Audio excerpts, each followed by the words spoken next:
안녕하세요. 오늘도 사연살롱을 찾아주셔서 감사합니다. 저는 창원에 사는 38살 김윤이라고 해요. 자식들은 자라면서 부모의 영향을 가장 많이 받는 것 같아요.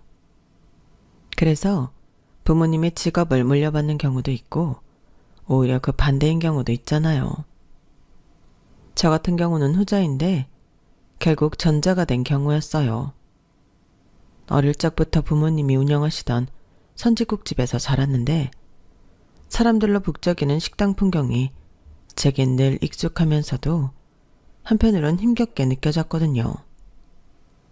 어린 눈에 보이던 건 뜨거운 불 앞에서 땀 흘리는 어머니와 무거운 재료를 나르다 지쳐 보이는 아버지 모습이었어요. 장사는 늘 고달프고 바쁜 일이라는 걸 알게 된 거죠. 나는 커서 절대 식당 일은 하지 말아야지 라고 다짐했던 이유이기도 했고요. 그런데 결혼 후 제 인생이 이렇게 다시 식당과 얽힐 줄은 몰랐어요. 남편과 저는 슬하에 아이 둘을 둔 평범한 부부인데 남편이 프랜차이즈 가게를 시작했다가 코로나 시국에 제대로 된 타격을 받았거든요. 아무리 버텨보려 해도 적자만 쌓였고 결국 가게를 접으면서 3억이라는 빚이 남았죠. 그 무렵부터 저는 도대체 이 빚을 어떻게 해결해야 하나 하는 고민에 빠질 수밖에 없었던 시기예요. 그 와중에 남편은 한동안 초조함과 자책감에 시달렸죠. 다 나 때문이야. 미안해. 이건 누구의 잘못이라기보다 시기가 정말 안 좋았을 뿐이니 서로 탓해봤자 소용이 없어. 어떻게 해결할지 그걸 생각하자. 아직 우리 젊잖아. 인생의 밑바닥까지 떨어진 듯한 남편을 보며 저라도 정신 차려야 한다는 생각에 담담한 척 말했지만 막상 아이들을 생각하면 한숨이 절로 나오더라고요. 아이들은 아직 어리고 저희는 당장 수입이 거의 없는 상태였으니까요. 한편으론 제 쪽 부모님도 문제였어요. 아버지는 허리, 어머니는 무릎이 안 좋아지면서 결국 선짓국집 문을 닫으려 하셨는데 그 얘기를 들으니 제 마음이 복잡해지더군요. 어떻게든 식당 일은 안 하고 싶었는데 결국 빚을 갚으려면 식당을 내가 해야 하는 걸까? 받아들이기 힘들었지만 결국 현실은 그렇게 돌아가는 것 같았죠. 부모님 가게는 규모가 아주 큰 편은 아니었지만 30년 넘게 운영해서 단골이 꽤 많았어요. 그런데 두 분 다 연세가 있으시고 특히 아버지는 허리를 크게 다쳐 오래 서 있기도 어렵다고 하셨죠. 아무래도 내가 부모님 가게를 물려받아야 할 것 같아. 당신이? 식당 일은 죽어도 하기 싫다고 했잖아. 나 때문이면 안 그래도 돼. 내가 어떻게든 갚아볼게. 쉬운 길 놔두고 돌아갈 거 없잖아. 3억이 누구 집 개 이름도 아니고. 당신이 뭘 어떻게 해서 갚을 건데. 대리운전도 하고 쿠팡도 하고 어떻게든 닥치는 대로 일하다 보면 갚겠지. 아니 갚을 수 있어. 그러니까 당신 하기 싫은 일 억지로 안 해도 돼. 남편은 그 와중에 저를 생각했죠. 그게 더 저를 움직이게 만들었던 것 같아요. 엄마 아빠 가게 정리해버리면 그걸로 끝이야. 더 이상 우리가 반전의 기회를 삼을 수 있는 것도 없어. 엄마 아빠가 계속 가게를 운영했다면 내가 할 생각도 아예 안 했겠지만 닫아야 하는 상황이라면 내가 하는 게 맞아. 그렇게 어려운 결정을 했지만 시댁 사정도 썩 좋지 못한 것 같았죠.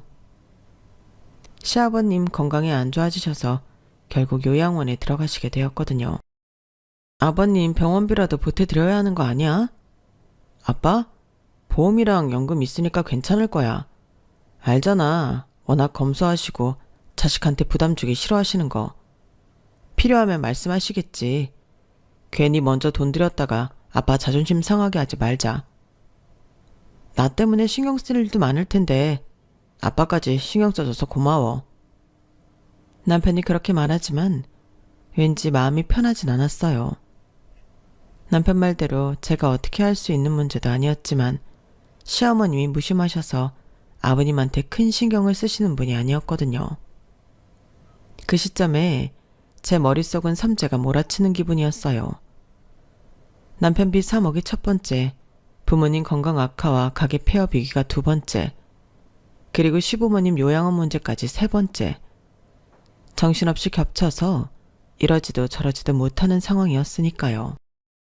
아이들은 2명이나 있고 생활비는 계속 나가야 하니 굴러 들어올 돈은커녕 당장이라도 대출이자 걱정에 신경이 곤두서 있던 시기였네요. 결국 저는 부모님과 상의 끝에 가게를 물려받기로 마음먹었어요. 식당을 좋아하진 않았지만 방법이 없잖아요. 너 죽어도 식당 하는 건 싫다면서 괜찮겠어? 괜찮고 안 괜찮고가 어딨어. 빚더미에 앉아있는 것보다 식당 하는 게 나으니까 하는 거지. 걱정하지 마. 나 식당 일 잘하는 거 엄마가 더 잘 알잖아. 알지. 아는데 입버릇처럼 식당은 안 할 거라고 했던 말이 생각나니까 안쓰럽고 그래서 그렇지. 뭐가 안쓰러워. 엄마 덕분에 자리 잡힌 곳에서 빠르게 돈 벌어 빚 청산하면 되는 거지. 염려가 크셨던 저희 부모님은 저의 상황을 모두 아셨기에 허락해 주실 수밖에 없으셨죠. 한편으론 그동안 읽어온 가게를 문 닫거나 모르는 사람에게 넘기는 것보다 다행이라는 안도의 말씀도 해주셨고요. 윤희야, 미안하다. 내가 괜히 가게를 차렸다가 이 지경까지 만들었어. 코로나가 이렇게 오래 갈 줄 알았으면 시작도 안 했지. 남편의 목소리에 죄책감이 어린 듯 했어요. 한동안 시리에 빠져있던 터라 말투가 축 처져 있었죠. 미안하긴. 다 같이 잘 살자고 시작했던 일이잖아. 그리고 누가 코로나가 터질 줄 알았겠어. 어쩔 수 없었지. 그래도 너까지 힘들게 하니 볼 면목이 없다.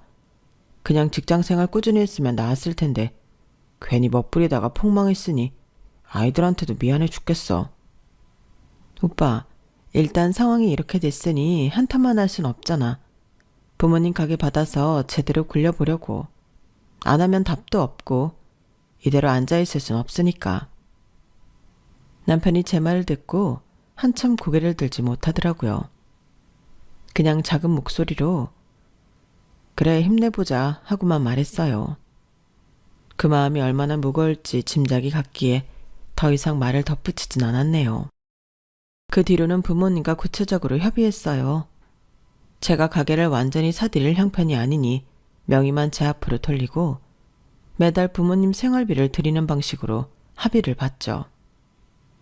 식당 자체가 맨 땅에서 시작하는 게 아니라 부모님이 30년 넘게 지켜오신 터전이니까 큰 걱정은 없었어요.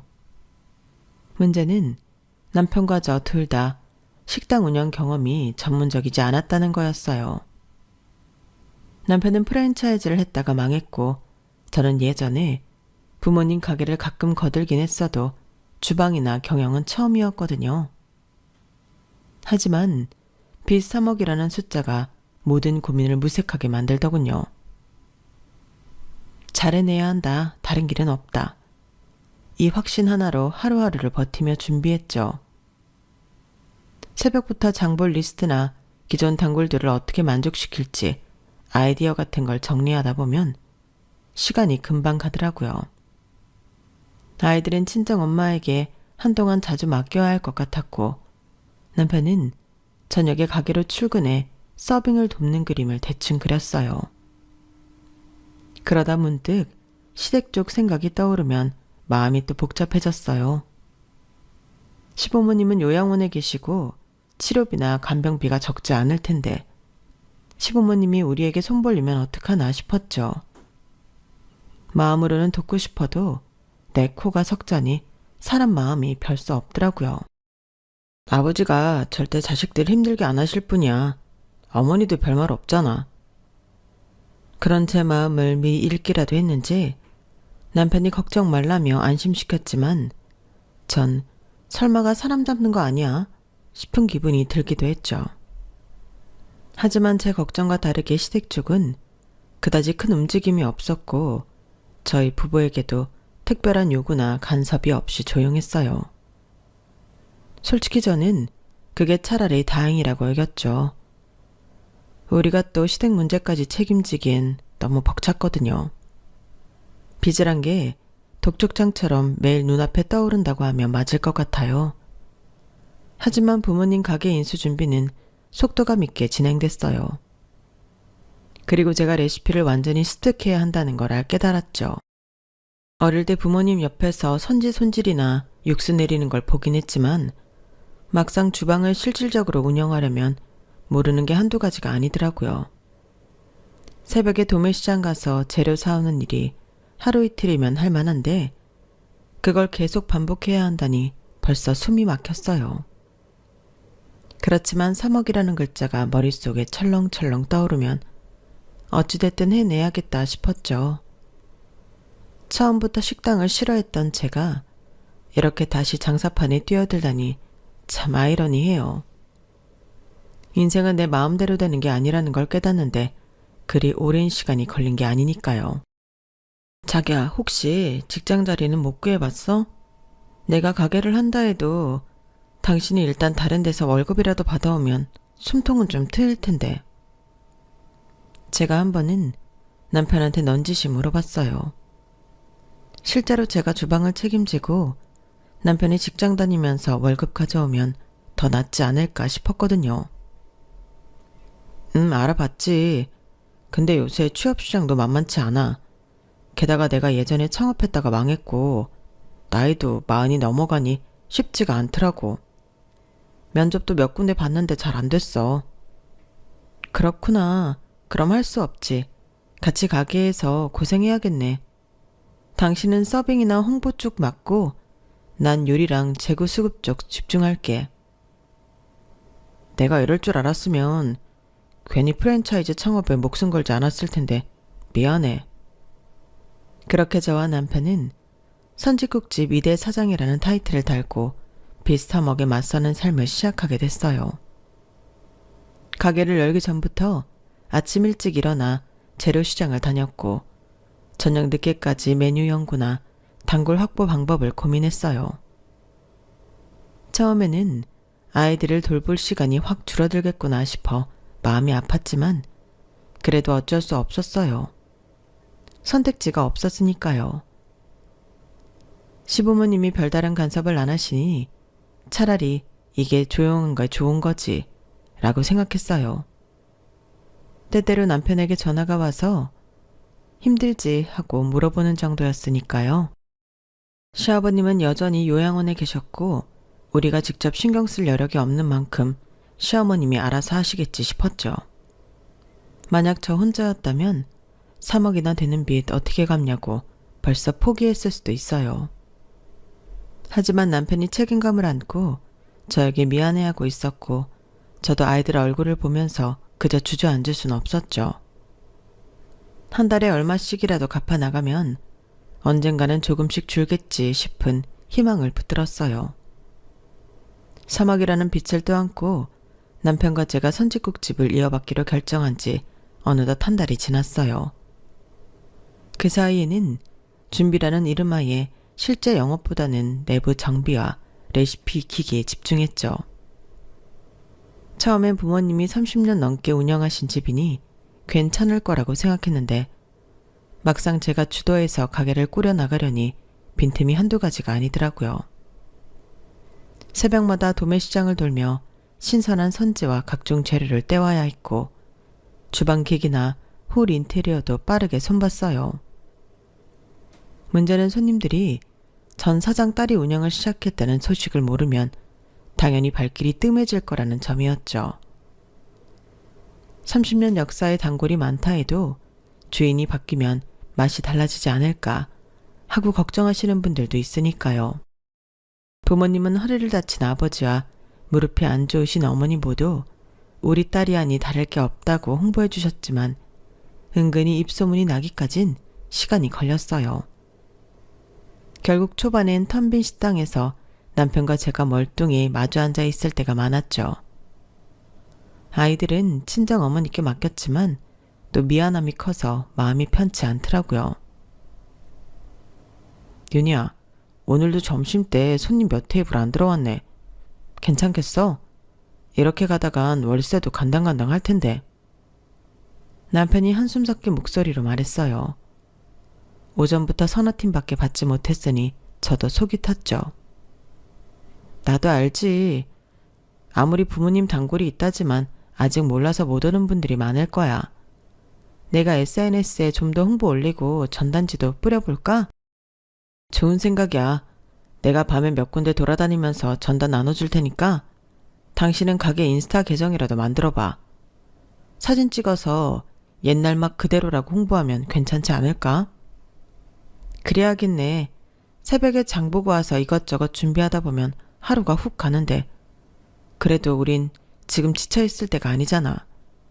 3억 빚이 곧장 줄어드는 것도 아니고.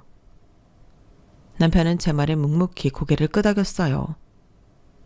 상처받고 주저앉을 시간에 우린 발로 뛰어야 했으니까요. 그렇게 초반엔 매출이 형편없었어요. 그러다 제가 어릴 때부터 자주 오시던 단골 어르신이 정말 오랜만에 들러주셨죠. 여기 주인 바뀌어서 맛도 달라졌다더니 딸이 이어받았던 거야? 그러네. 맛도 똑같고 반찬도 늘 나오던 거네. 거봐, 한번 와보자고 했잖아. 내가 소문만 들었다간 맛있는 단골집을 잃을 뻔했네. 이렇게 이야기해 주신 게 시작이었어요. 예전 사장님 딸이 운영한다고 소문이 퍼졌는지 그동안 보이지 않던 단골분들이 하나 둘 얼굴을 보이기 시작했죠. 그러면서 민망한 듯 따님이 맞냐고 묻는 분들도 계셨어요. 제가 결혼 후에는 부모님 가게 일을 돕지 않았으니 절 모르시는 분들도 계셨던 거죠. 서서히 줄어들었던 손님들이 다시 돌아오기 시작하니 점심시간과 저녁시간대 매출이 점점 안정됐어요. 당연히 하루아침에 북적거리는 건 아니었지만 최소한 이대로 간다면 월세 걱정은 면할 수 있겠다 싶었죠. 문제는 하루 종일 가게에 붙어 있으려니 아이들과 보내는 시간이 급감했다는 사실이에요. 첫째 준서는 초등학교 입학도 하기 전이고 둘째 민서는 이제 4살. 친정엄마가 한동안 아이의 애들을 데려가서 돌봐주고 계시는데 밤에 집에 들어오면 애들이 잠들어 있는 경우가 태반이더라고요. 가슴이 미어지는 기분이었지만 그래도 일단 빚을 갚고 살자는 절박함에 버텼어요. 여보, 오늘 점심때 꽤 바빴다면서? 손님 몇 팀이나 들어왔어? 20테이블은 넘었어. 꽉 차서 2번은 손님이 바뀌었으니까 도와달전 생각하면 엄청 늘었지. 단골 어르신들이 사장님 따님 음식 솜씨도 괜찮네 하고 소문 내주신 덕분이야. 완전 감사하지 뭐. 오, 잘됐네. 나도 밤마다 전단 돌리면서 옛날 맛 그대로라고 홍보했더니 반응이 오는 것 같아. 요즘 손님들한테 물어보니까 SNS도 보고 왔다는 손님들이 있더라고. 역시 당신이야. 홍보 담당 제대로 하네. 근데 하도 가게에 있다 보니 준서랑 민서를 못 봤어. 엄마가 오늘도 내가 재웠다고 하시더라. 미안해. 그래도 지금 돈 벌어서 빚 갚는 게 우선이잖아. 아이들한테도 나중에 아빠 엄마가 얼마나 열심히 했는지 보라고 당당히 말할 수 있으면 좋겠어. 남편의 목소리에 살짝 울컥했어요. 너무 바빠서 아이들을 안아줄 새도 없다는 게 서글펐지만 그렇다고 가게를 등한시할 수는 없었죠. 이런 식으로 몇 달을 달리다 보니 매출이 서서히 자리 잡혔어요. 어서 오세요. 어머니. 그래, 맛집으로 요즘 소문이 자자하대서 내 친구들하고 같이 왔다. 어서 들어와. 내 말이 맞지? 그래. 여기가 내 며느리가 하는 집이라고. 메뉴가 하나라 많이 먹으라고 못하겠지만 그래도 맛있다니까 한 그릇 맛있게 먹고 가. 이리 앉아. 너는 뭐하니? 빨리 가서 가져오지 않고. 그러던 어느 날 점심시간에 시어머니가 친구분들을 모시고 왔더라고요. 당황한 것도 잠시. 식사를 내오라는 말에 다른 손님들도 받아야 하니 별말 없이 식사를 내왔죠. 그리고 카운터와 주방 서빙을 하며 정신없게 점심시간을 보냈어요. 선짓국 하나만 하는 집이라 손님 회전율이 빠른 편인데 다른 테이블은 3번이나 손님이 바뀔 동안에도 시어머니는 친구분들과 앉아서 수다 삼매경에 빠져 계시더라고요. 뭐라고 한마디 할까 하다가 가게 시작하고 처음 오신 건데 다음에 또 그러면 말씀을 드려야겠다 생각만 하고 말았죠. 그렇게 점심시간이 한참 지나서야 자리에서 일어서시더라고요. 예, 잘 먹었다. 나는 그냥 그런데 뭐 손님들이 맛있다면 된 거지 뭐.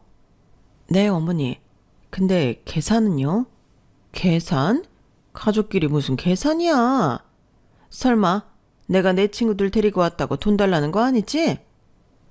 어머니, 앞으로 이렇게 오셔서 그냥 드시고 갈 거면 점심시간이나 저녁시간 같이 바쁜 시간은 피해주세요.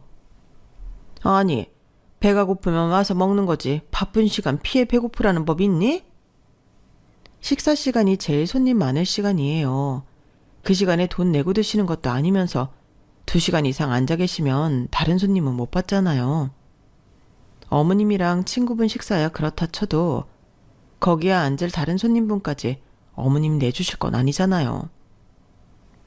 어이없어서 그냥 넘기려던 말을 다 해버렸어요.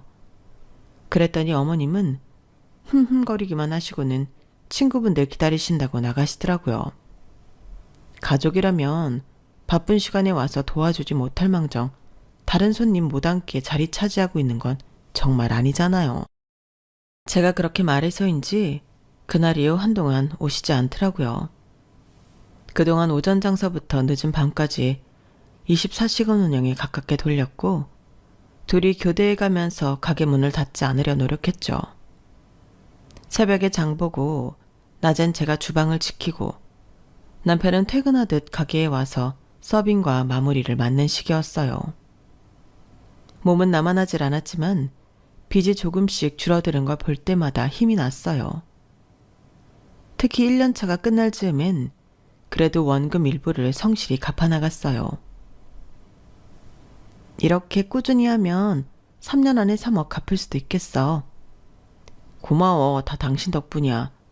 우리가 이렇게 같은 목표로 달려나갈 수 있었던 것도 다 당신이 힘든 결정을 해줘서야. 정말 고마워. 고맙긴 아직 가야 할 길이 먼 걸. 그래도 내 결정을 지지해주고 따라와준 당신 덕분에 우리가 이렇게 달라질 수 있었던 거야. 우리 더 힘내자. 그렇게 1년, 2년이 지나면서 저희 부부는 사방으로 뛰어다녔어요. 새벽부터 해질녘까지 부부가 거의 교대 근무하며 가게 문을 닫지 않았고 어느 순간부터는 단골이 아니라 새로운 손님들도 여기 선짓국 정말 맛있다고 입소문을 듣고 찾아오기 시작하더군요. 어서 오세요. 어머니, 왜 그렇게 놀라니? 내가 못 올 때라도 왔니? 아니요, 이쪽으로 앉으세요. 식사 내올게요. 됐어. 야, 바쁜 시간엔 밥 먹으러 오지 말라며. 나 밥 먹으러 온 거 아니야. 네? 그럼요. 도와주러 왔어. 내가 카운터에서 손님 받을 테니 넌 할 일해. 아니에요. 카운터에서 손님 관리하는 건 제가 해야 해요. 단골 손님들도 제가 알아서. 어머님 도와주시려면 밑반찬 놓으시거나 설거지 같은 거 해주세요. 예, 그런 건 일 시키는 아줌마들이라는 거지. 사장이 그런 일을 왜 하니? 사장이라뇨? 내 자식이 사장이면 내가 사장이나 마찬가지지. 아니야? 내가 일하는 아줌마야? 한동안 안 와서 잠잠하다 싶더니 1년이 지난 어느 날 다시 오신 시어머니는 이번엔 사장 행세를 하고 싶으신 듯 했어요. 그동안 손님이 정말 많이 늘었다며 좋아하셨고요.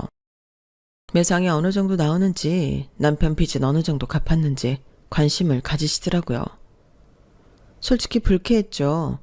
도와주신 것 없고 관심도 없더니 돈이 모이는 게 눈에 보이니 이제 와서 마치 당신 지분이 있는 것처럼 구시니까요. 어머니, 지금 한창 바빠질 시간이라 어머님과 이야기할 시간이 없어요. 여기서 이러고 계시면 주방 서빙하는데도 방해되니까 주방으로 들어가시던 안 바쁜 시간에 다시 오시던지 하세요. 그래서 아예 무시했어요. 대꾸할 시간 없으니 제 눈앞에서 사라져달라고요. 입을 삐죽 내미시면서 다음에 다시 오겠다는 말씀을 하시곤 나가시더라고요. 그리곤 또 한참 동안 안 오셔서 한 번쯤 그러시고 마신다고 생각했죠. 가게가 잘 되니 몸은 뽑아쓰듯이 혹사했지만 통장 잔고가 조금씩 차오르는 걸 보며 포기하지 않을 수 있었죠. 마침내 3년 차에 접어들 때쯤 저희는 절약과 근검절약 그리고 악착 같은 장사 덕분에 남편 빚 3억을 전부 다 갚아낸 겁니다. 마지막 송금 버튼을 누르는 날 심장이 쿵쾅거리던 게 생생했죠. 우리가 드디어 해냈구나. 그런 뿌듯함에 남편과 함께 부둥켜 안고 울었거든요. 그동안 아이들은 커서 준서는 초등학생이 됐고 둘째 민서도 유치원에서 이젠 제법 의젓해졌어요. 그 애들을 제대로 챙겨주지 못했다는 죄책감이 컸는데 빚에서 해방된 순간만큼은 그래도 우리가 가정을 지켜냈다는 안도감에 울컥했죠. 윤희야, 드디어 끝났어. 정말 터무니없는 금액이었는데 우리가 이런 날을 맞이하게 되다니. 남편 목소리가 약간 떨렸어요. 눈가가 촉촉해 보이기까지 했죠. 그러게 말이야. 처음엔 3년 안에 갚을 수 있을까 싶었는데 그게 현실이 됐네. 새벽부터 저녁까지 심지어 밤 늦게까지도 주방에 붙어 산 보람이 있나 봐. 당신이 없었으면 불가능했어. 난 프랜차이즈 가게 하나도 감당 못했는데 당신은 부모님 가게를 이어받아 이렇게나 성장시켰잖아. 진짜 고맙고 미안해. 고맙긴 무슨. 당신도 서빙하고 홍보하면서 도와줬으니 가능했던 거지. 이제 우리 아이들 좀 보러 가자. 준서가 아까 엄마 이제 우리랑 놀 수 있어? 묻던데. 얘도 애교 부릴 때 보면 어찌나 귀엽던지. 좋아. 당장 휴일은 못 내더라도 오후에 조금 일찍 마감하고 애들이랑 시간을 보내면 되겠지. 부모님께도 수고했다는 말씀 들었으니 우리도 잠시 쉴 구석이 필요해. 남편이 환하게 웃었어요. 저도 덩달아 웃었죠. 한편에 이제부터 좀 더 편해질 수 있겠다는 기대가 부풀어 오르더라고요. 빚을 모두 청산한 후 시아버님은 요양원에서 장기 치료를 받으시며 점차 치매 증상이 나타나기 시작했어요. 처음엔 간단한 혼동 정도였지만 그 정도가 점점 심해지고 있다는 소식을 들었죠. 사실 그때는 병원에서 치매 초기 증상이라며 걱정은 되지만 큰 위기는 없다고 했기 때문에 어느 정도 안심했어요. 그러나 아버님이 점차 상태가 악화되는 게 보이면서 저희 마음속에 불안감이 계속 커졌죠. 그런 상황에서 시어머니는 자연스럽게 아버님의 상태를 묻는 것 외에도 남편의 빚 청산과 식당의 상황에 대해 질문을 많이 하셨어요. 처음엔 일상적인 대화처럼 들렸지만 몇 번 더 이야기가 반복되면서 점점 왠지 모르게 불편해지더라고요. 3억을 갚았다니 잘 됐구나라며 가벼운 칭찬을 하셨지만 그 뒤에 먹는 장사는 남는다더니 장사하길 잘했다는 말에서 무언가 다른 의도가 숨어있는 것 같다는 느낌이 들기 시작했거든요. 그 후에도 시어머님은 계속해서 남편에게 빚 갚은 이야기를 물어보시더니 나중에는 점점 더 적극적으로 그 상황에 대한 관심을 보였어요. 그날도 저희 가게에서 혼자 서빙을 하고 있었는데 갑자기 시어머니가 가게로 찾아오셨어요. 그러더니 오랜만에 와서 그런지 굉장히 궁금한 표정으로 저를 보며 말을 꺼내셨어요. 너 여기 혼자 있니? 민수는 왜 안 보여? 그 말에 순간 당황하면서도 자연스럽게 대답했죠. 오빠는 저녁 장사부터 야간까지 주로 봐요. 아침부터 점심까진 제가 혼자 하죠. 그런데 아침부터 웬일이세요? 웬일이긴 이제 너희가 우리 집 빚 좀 갚아야 할 때가 된 거지. 3억도 3년 만에 뚝딱 없애더라만 2억이야 2년이면 충분하겠네? 저는 그 말을 들었을 때 정말 깜짝 놀랐어요. 뭔가 돈에 관심이 있으신 것 같아서 생활비를 달라고 하신다고 예측했을 뿐 빚을 갚아달라는 그런 요구를 할 거라고는 생각하지 못했거든요. 그래서 처음에는 농담인 줄 알았죠. 하지만 어머니의 표정은 농담 같지 않았고 굉장히 진지한 느낌이 들었어요. 네? 무슨 말씀이세요, 어머니? 갑자기 2억이라뇨. 아버님 요양원 계시지만 보험금이랑 연금으로 병원비는 잘 해결하신다고 들었는데요. 그게 다 되는 줄 알아? 비급여 항목도 많고 실비가 있다고 다 해결되는 게 아니야. 게다가 아버지가 옛날에 사업한다고 여기저기서 돈을 빌렸던 게 방치돼서 이자만 눈덩이처럼 풀어놨다고. 너희가 알아서 도와줄 줄 알았는데 전혀 소식이 없길래 내가 참고 참다가 온 거야. 시어머님이 그렇게 말하는 순간 제 머릿속은 혼란스러웠어요. 아버님은 정말 빚을 지셨던 걸까요? 그동안 아버님이 사업을 확장한 적도 없으시고 언제 그런 빚을 지셨는지 전혀 알지 못했거든요. 물론 시어머님이 말한 대로라면 그 빚은 어쩔 수 없는 일이었을지 모르겠지만 정말로 그만한 돈이 있을까 싶었어요. 아버님이 그렇게 큰 돈을 빌리셨다고요? 제가 알기로는 아버님 사업은 크게 확장한 적도 없으셨고 연금으로도 충분히 생활되신다고 들었는데. 아들은 빚 때문에 힘들어하고 너도 바빴으니 내가 기다려준 거지. 근데 이제 너희도 빚 청산 끝났잖니? 더는 나 혼자 이걸 떠맡을 수가 없다고. 자식 노릇 이제라도 제대로 하라는 거야. 그 말을 들은 순간 저는 할 말을 잃었어요. 자식 노릇 제대로 하라는 그 말이 저희에게 당연히 해야 할 일이라고 압박하시는 것 같았거든요. 사실 남편이 3억을 갚았다는 소식이 있던 후에도 저희는 조금씩 숨통이 트이는 중이었고 아이들 양육과 가게 운영에 많은 노력을 기울였어요. 그렇게 한동안 고생을 했는데 2억을 갑자기 갚으라고 하니 쉽게 받아들이기 힘들었죠. 저는 시어머니에게 일단 남편과 상의해본다고 말하고 상황을 돌려보냈어요. 그리고 그 뒤로 점심 장사에 몰두했지만 머릿속은 계속 시어머니가 말한 2억이 무엇인지, 아버님이 정말 그렇게 큰 돈을 빌리셨는지 생각에 잠겨 있을 수밖에 없더라고요. 실제로 시어머니의 말대로라면 아버님의 병원비는 이미 보험금과 연금으로 충분히 커버가 되었고 비급여 항목까지 해결되었을 정도로 준비가 잘 되어 있던 것으로 알고 있었어요. 하지만 시어머니는 계속해서 마치 그것이 부족하다며 다시 요구하는 듯한 느낌을 주었으니 사실인지도 궁금했죠. 그 사이 남편이 가게로 오더군요. 점심 장사가 한풀 꺾인 후라 남편에게 바로 말했죠. 자기야, 어머니가 아침 일찍 왔다 가셨어. 2억 갚아달라고 하시는데 무슨 소린지 알아? 남편은 갑자기 어리둥절한 표정으로 말했습니다. 2억? 진짜 2억이래? 아니 무슨 빚을 2억이나. 무슨 일이래? 그걸 나한테 물으면 어떡해. 오빠도 모르는 빚인 거야? 아버님 쓰러지기 전부터 빚이 있었다고 하시던데 요양원비니 뭐니 해서 빚이 눈덩이처럼 풀어놨다고. 기다려봐. 내가 전화로 물어볼게. 엄마, 이게 무슨 소리야. 2억이라니. 세상에 그런 큰 빚이 어떻게 생겼는데? 다짜고짜 해결해달라면 우리가 해줄 수 있어. 그럴 돈도 없지만 어떻게 생긴 건지 알아야 무슨 수를 내던지 하지. 해달라고만 하면 우리가 뭘 어떻게 하라고. 우선 내가 알아볼게. 뭘 알아봐. 내가 거짓말이라도 한다는 거냐? 이렇게 번듯한 자식들이 있는데 언제까지 나 혼자 고생하란 말이야. 어머니의 목소리는 그 순간 큰 소리로 울려 퍼지더군요.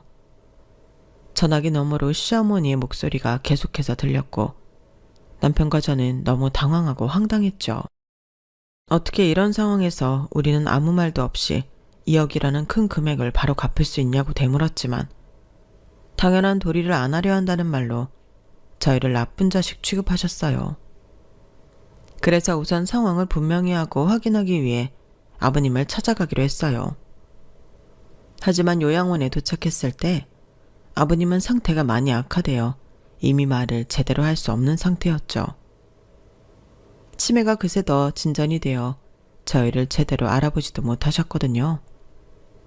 예전 같으면 아버님이 모든 것을 차근차근 처리하시고 저희에게 신경을 쓰지 말라고 하셨겠지만 지금은 저희 얼굴을 보고도 제대로 알아보지 못하셔서 뭘 어떻게 해야 할 방법도 없더라고요. 그럼에도 불구하고 시어머니는 계속해서 전화를 걸어오며 언제부터 돈을 갚을 것인지 재촉하기 시작했어요. 윤희야, 카드값이 좀 있어서 그러는데 이번 달은 얼마나 보내줄 수 있어? 어머니, 그건 오빠랑 이야기해본다고 말씀드렸잖아요. 말하고 말고 할 게 뭐 있어. 어차피 니네가 갚아야 할 건데. 차일피일 미루고 대답도 안 해주니까 내가 아주 피가 마른다. 그러지 말고 매달 얼마 보내줄 건지 이야기해주면 속이라도 편하지 않겠어? 어머니, 저희가 무슨 도깨비방망이도 아니고 돈 나와라 뚝딱 하면 그 큰 돈이 어디서 떨어지는 줄 아시는 거예요? 저희 그런 큰 돈 없어요. 아이고, 있는 사람들이 더하다는데 너희가 딱 그렇네. 가게 1년 동안 별 볼 일 없다가 2년째부터 니네 빚 갚기 시작했다며. 그럼 3억을 거의 2년 만에 청산한 건데 이깟 니 여기 뭐 대수라고 그래? 그렇게 짜게 굴지 말고 확답을 줘. 그래야 나도 네 아버지 병원에 자주 가서 돌볼 거 아니야. 너희도 알지? 요양원에 맡기고 안 찾아가는 것보다 매일 찾아가야 더 잘 신경 써준다는 거. 내가 이렇게 돈 신경 쓰느라 네 아버지도 못 찾아가면 가뜩이나 상태 안 좋은 양반 오래 살런지 모르겠네. 매일 오는 전화에 가슴이 답답해졌어요. 받지 않으면 문자가 왔고 문자를 무시하면 또다시 전화가 왔죠. 2주 동안 하루도 빠짐없이 독촉이 이어졌어요. 3억 빚을 갚고 나서야 숨통이 트이나 했는데 이제는 시어머님의 이역이 마치 제 빚처럼 느껴질 정도였어요.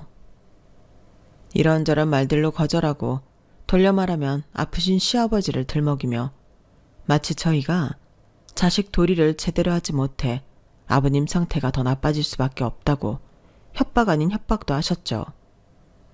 그러다 보니 밤새 식은땀을 흘리며 잠에서 깨기도 했어요.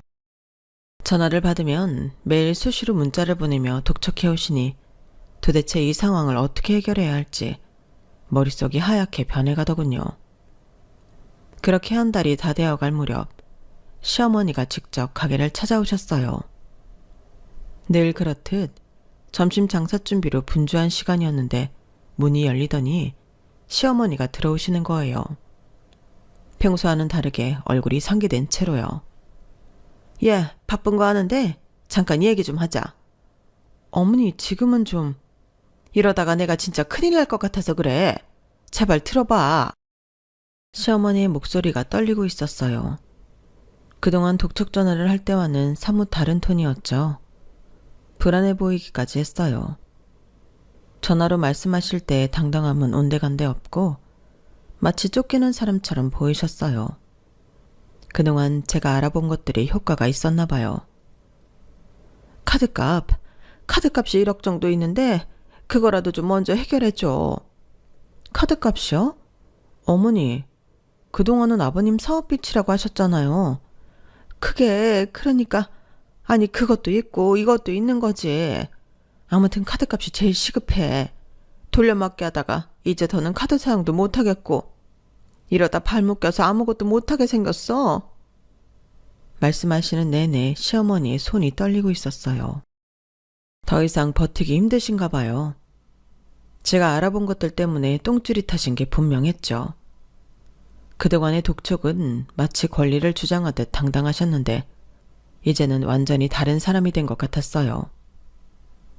도저히 너희 대답 기다리다가 내가 밥도 못 먹고 죽을 것 같아서 이렇게 찾아왔다. 제발 살려줘라. 어머니, 저희가 도깨비 방망이도 아니고 돈 나와라 뚝딱하면 그 돈이 어디서 나와요? 저희도 돈 없어요. 없긴 있는 사람이 더하다고 내가 말은 안 했어도 매일 점심시간에 이 앞에 왔다 갔다 하는데 사람들이 1시간씩 기다려서 국밥을 먹을 정도인데 돈이 없긴 왜 없어. 그러지 말고 1억만 우선 해결해줘. 나머지 1억은 급한 거 아니니 매달 1,000만 원씩 주면 될 것 같아. 그럼 그것도 1년 안에 끝나겠지 뭐. 어이가 없더라고요. 마치 맡겨놓은 돈 찾으러 온 것처럼 당당하게 말씀하시는데 더 이상 말로 해봤자 못 알아들으실 것 같았죠. 어떤 식으로든 끝내는 게 나을 것 같았어요. 알겠어요, 어머니. 계좌번호 주세요. 정말? 아유, 진짜 그러지. 그래. 알아본다 뭐한다 하더니 알아보니까 별거 없지? 내가 어디 가서 거짓말할 사람이야? 시어머니는 금세 안도의 한숨을 내쉬며 환하게 웃으셨어요. 손 떨리는 목소리로 계좌번호를 불러주시는데 그 모습을 보니 가슴 한켠이 아려왔어요. 아버님이 평생 모아오신 재산을 이렇게 탕진하시고 그걸 또 저희에게 떠넘기려 하시다니. 자식이라는 이유로 이용만 하시려는 그 모습이 너무나도 비참해 보였죠. 자, 여기 적었어요. 맞나 확인해 보세요. 어디 보자. 그래, 맞아. 얼른 보내줘. 나 급해서 그래. 담담하게 핸드폰을 꺼냈더니 시어머니는 얼굴에 화색이 돌면서 핸드폰을 들여다보기 바쁘셨죠. 통장에 입금되자마자 확인할 생각에 기분이 들뜨신 것 같았어요. 10초 뒤 핸드폰에서 알림음이 울리자 입이 귀에 걸리신 표정을 숨기지 못하시고 기분 좋게 화면을 켜시더군요. 벌써 돈이 들어왔나? 빨리도 하네. 하시며 핸드폰을 확인하시던 시어머니의 얼굴색이 순식간에 변했어요. 이게 뭐야? 이 사진이 어떻게? 왜요? 그 사진이 뭔데요? 네가 이 사람을 어떻게 알아? 이건... 시어머니는 말씀을 잇지 못하고 당황하신 듯 자리에서 벌떡 일어나셨어요. 손이 부들부들 떨리는 게 보였죠. 하지만 이내 표정을 바꾸시고 이거 가지고 뭘 어쩌라는 거냐며 뻔뻔하게 나오더군요. 어디서 이상한 소리 듣고 돈 안 보내주려고 하나 본데? 동네 문화센터에서 운동하는 거야. 댄스 학원 강사님이야? 학원생이 강사님하고 밥 한 번 먹을 수 있지. 그게 뭐 잘못이야? 나만 그런 것도 아니고 우리 학원 다니는 학원생들 다 그래. 난 또 뭐라고 괜히 당황했네. 그래서 돈은 언제 보내줄 거야? 정말 그렇게 생각하세요? 그래서 모텔도 다니시고 명품 가방 사서 댄스 학원 강사님 주시고 그러셨어요? 그게 무슨 시어머니한테 할 말 못할 말 구분도 못하고 못해? 증거 있어? 네가 봤어? 어디서 돈 가지고 시어머니를 모함하고 그래? 너 우리 민수가 알면 가만히 있을 것 같아? 어디서 며느리 주제에 시어머니한테 두 눈 똑바로 뜨고 따박따박 말대꾸하면서 없는 소리 지어내고 있어. 너 내가 우스워? 빚 좀 갚아달라니까 네가 갑이라도 된 것 같아? 시집 왔으면 어차피 네 돈이 내 돈이야. 그래도 산죽국 팔면서 고생하는 것 같아서 내가 체면 좀 세워줬더니 뭐? 그래요. 그건 제가 오해했다고 쳐요. 그럼 도박장에선 얼마나 이르셨어요? 아버님 요양원 가시고 저희 빚 갚느라 바쁠 동안 어머님도 참 많이 바쁘셨더라고요. 도박장에 댄스 학원에 강사와 바람까지. 그만해! 왜요? 저희가 모를 것 같았어요? 늦바람이 무섭다더니 그동안 얼마나 돈이 필요하셔서 여기저기 말씀하고 다니셨던지 저희가 힘들게 알아볼 필요도 없더라고요. 심지어 어머님 댄스학원 강사랑 바람난 거 어머님 동네 사람들이 다 아시던데요. 모르고 계셨어요? 어머님 집 코너마트 거기 아주머니가 아주 남사스러워 고개를 못 들겠다고 동네 사람들이 모이면 어머님 말씀하신대요. 요양원에 계신 아버님 불쌍하다고요. 시어머니 얼굴이 하얗게 질렸어요. 그동안 제가 알아본 것들을 하나씩 이야기할 때마다 그분의 어깨가 움찔거렸죠. 숨 한 번 쉬지 않고 말씀드렸어요. 저희가 힘들어지고 시어머님이 한 번도 찾아오지 않고 생활비 이야기도 없으셔서 내심 걱정도 되고 미안하기도 했거든요. 그런데 어머님도 나름 바쁘셔서 저희를 신경 쓸 여력이 없으셨던 거죠. 그래서 뭘 어쩌겠다고? 자식된 도리로 빚도 안 갚겠다는 거야? 네, 저희가 갚을 이유 없잖아요. 더불어 아버님도요. 뭐? 여기서 네 아버지 이야기가 왜 나와? 어머님, 아버님, 보험금, 연금, 그동안 모은 돈까지 싹 다 그 댄스학원 강사한테 갖다 바치셨잖아요. 앞으로도 나올 연금도 갖다 주시게요? 무슨, 그게 너랑 무슨 상관이라고? 그 얘기를 왜 하는 거야? 왜 상관이 없어요. 아버님이 힘들게 읽어놓으신 거 한순간에 다 날리게 생겼는데 저희가 자식이니까 지켜드려야죠. 네가 무슨 수로? 괜히 아는 척하지 말고 가만히 있어. 내 빚 갚아줄 것도 아니면서 남의 재산 건들지 말라고. 감사합니다. 어머님 입에서 먼저 남이라고 말씀해 주시니 되게 고맙네요. 그렇죠. 저의 남이죠. 앞으로 아버님과도 남 되실 거예요. 그러니까 다신 저희 찾아오지 마세요. 그게 무슨 소리야? 어머님이 하신 거 이혼 사유 충분히 되더라고요. 뭐? 시어머니의 목소리가 점점 더 떨리고 있었어요. 그동안 숨기고 있던 비밀들이 하나둘 드러나는 것을 보며 얼마나 두려우셨을까요? 하지만 전 이미 돌이킬 수 없는 강을 건너고 있었어요. 어머님이 바람 피우시고 도박으로 빚까지 만드신 상황에서 아버님과의 혼인관계를 이대로 두고 볼 수 없죠.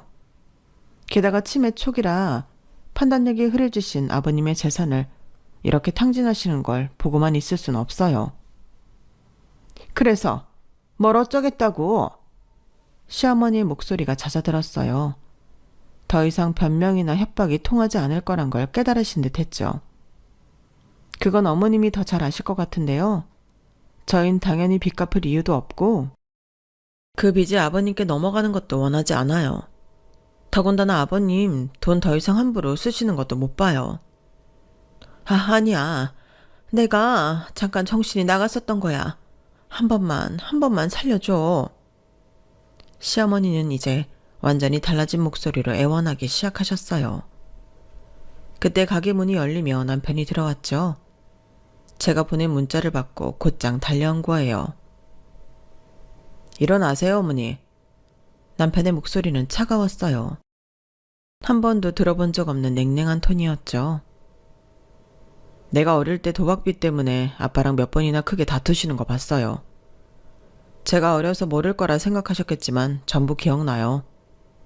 아빠 통장에서 돈 빼가신 것도 아빠 카드 몰래 쓰신 것도 다요. 민수야, 엄마가 그때는 뭐요?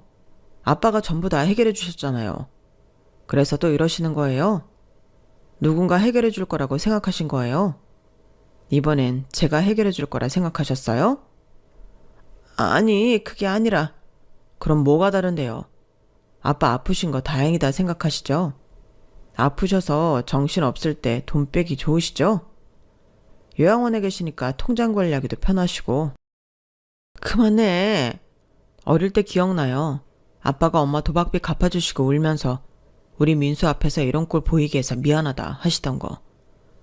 그때 전 엄마가 정말 달라지실 줄 알았어요.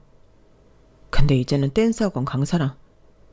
저는 그렇다 쳐도 윤희 보기 창피하지도 않으세요? 민수야, 엄마 살려줘 한 번만. 이제 와서 살려달라고요? 아빠 재산 다 날리시고 도박하시고 바람 피우시고 이제 와서 살려달라고요? 나가주세요. 다시는 찾아오지 마시고요. 그렇게 아빠가 잘해줬는데 입에 담기도 싫은 짓을 하시다니. 민수야, 내가 잘못했어. 용서해줘. 용서요? 아빠한테 가서 빌어요. 근데 아빠가 알아들으실 수나 있을까요? 치매 때문에 본인 통장에서 돈 빠져나가는 것도 모르시는 분한테 뭘 빌어요? 그 강사분한테나 가서 살려달라고 하세요. 안 나가시면 경찰에 신고하겠습니다. 법적으로 해결하시죠. 이제 저한텐 어머니가 아니니까요. 민수야, 나가세요 당장. 그리고 다시는 연락하지 마세요. 전 이제 당신 같은 분 모릅니다. 시어머니는 결국 고개를 푹 숙인 채 가게를 나가셨어요. 그리고 그날 이후 더 이상의 연락은 없었죠. 남편과 저는 서로를 바라보며 깊은 한숨을 내쉬었어요. 이제야 진짜 모든 것이 끝난 것 같았습니다. 그 일이 있고 난 뒤 저희는 아버님 재산 관리를 법적으로 맡게 됐어요. 치매 초기라 판단력이 흐려지신 아버님을 보호하기 위한 조치였죠. 어머님은 이혼 소송에서 별다른 다툼 없이 순순히 서류에 도장을 찍으셨다고 해요. 그 후로 어머님 소식은 거의 듣지 못했어요. 동네 분들 말씀으로는 댄스 강사님이 어머님 돈 쓸 만큼 쓰고는 어디론가 사라졌다고 하더군요. 결국 어머님은 집을 팔고 다른 동네로 이사 가셨다고 해요. 집을 파셨으니 빚은 어느 정도 정리하신 것 같은데 솔직히 더 이상은 알고 싶지도 않아요. 이젠 아버님께 더 신경 쓰려고요. 기억을 잃어가신다는 게 슬프지만 지금 이 상황에선 차라리 그게 아버님께 나은 상황이지 않았나 그런 생각도 해보네요. 앞으론 웃는 날들만 있었으면 좋겠습니다. 제 이야기는 여기까지예요. 들어주신 분들도 감사드리고요. 행복하세요. 여러분, 사연 댓글에 응원과 현명한 조언 부탁드려요. 좋아요와 구독은 저에게 큰 힘이 됩니다. 오늘도 좋은 일 가득하세요.